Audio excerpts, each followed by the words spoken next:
Let's read some of the questions here for this week. Oh, we got an update. I love when there's an update. Remember last week, the granny fucking Wata? Remember that story? All right, here we got an update. Hey there, old Billy fucking Wata. I got an update for you on this one.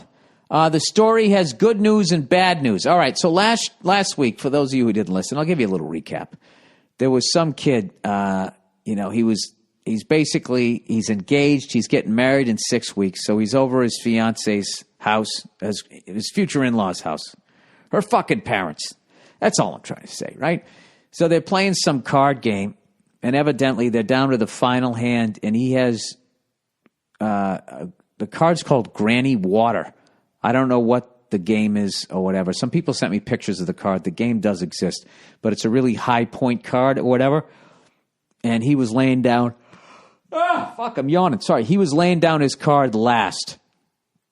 And basically when he laid it down, he was going to do the old fucking right there, Fred. I won the game. And he had the Granny Water card. And I guess in the end of the game, it's probably, you get it, you hold on to it, and you play it at a crucial point. So everybody's sitting there as everybody's laying the cards down, waiting to see who's going to fucking lay it down. So this kid fucking, it's finally his turn. He lays it down to be like, like hitting the last second three, I just won.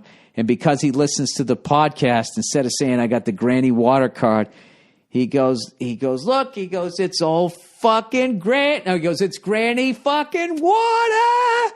And just screamed it to his in-laws, okay, who never heard this guy curse before and do not listen to this podcast. So they just stared at him like, what was that? What is my daughter marrying? Like he just completely screwed the whole fucking thing up. So he was asking me for advice.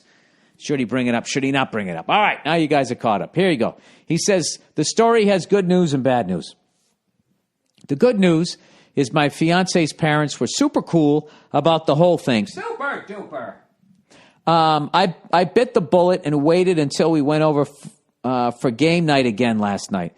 I apologized, of course, and they said they initially just thought, why am I yelling like this? Fuck. They initially thought it was really odd for me to yell like that without them knowing the context. But once it was explained, my fiance texted them about it. It was no big deal. It was a huge relief. We played the game again, and every time someone played that card, they did the whole Granny Water thing minus the fucking in the middle. Okay, cool. He goes, so my embarrassment will be immortalized. The bad news is that I mentioned that you read the letter on the podcast. Oh, no. You know what? You're one of those guys, dude. You just like stepping in shit. He goes, naturally, they wanted to listen to it. I thought it wasn't a big deal because they lived through the story and your commentary was hilarious. I warned them about the explicit nature of your podcast and that there were plenty of fucks throughout. The fact that you did the Granny Water thing before it was even brought up was perfect. Everyone thought the story was hilarious. That is until the P.S. If you recall, I may or may have not called Hillary Clinton a cunt. Oh, Jesus. That's right, you did.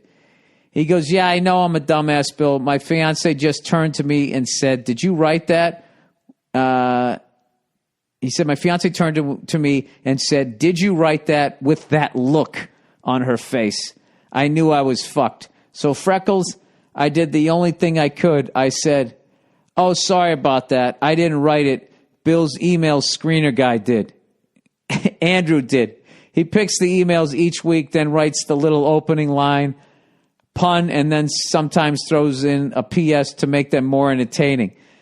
Well, now, why would you write this? Because if they listen to this, you're fucked. And you know what, dude? I have no sympathy for you. So here we go. He goes, they bought it, so we just listened to the rest, and we're laughing again by the end. So I threw Andrew under the bus on that one. I'm going to repeat my only good move from the last story and just shut the fuck up about it forever. In the end, all is well. Thanks for reading it out on the podcast. It seemed to help smooth it over. No worries. Just tell him not to listen to this one. He goes, by the way, I just bought tickets to your show, and I'm not going to say where the show is in case anybody's figuring out who the fuck this is. It's the week after my wedding, and my fiance/wife by that point is coming to. I'd love to meet you in person. Thanks, and go fuck yourself. All right. Well, I'll be hanging out after in Iowa. Just scream out. Oh, I just said where it was. Oh, well, you're fucked. Granny Wata. Scream it out, and I'll fucking say hello to you. All right. Now everybody's going to do that there.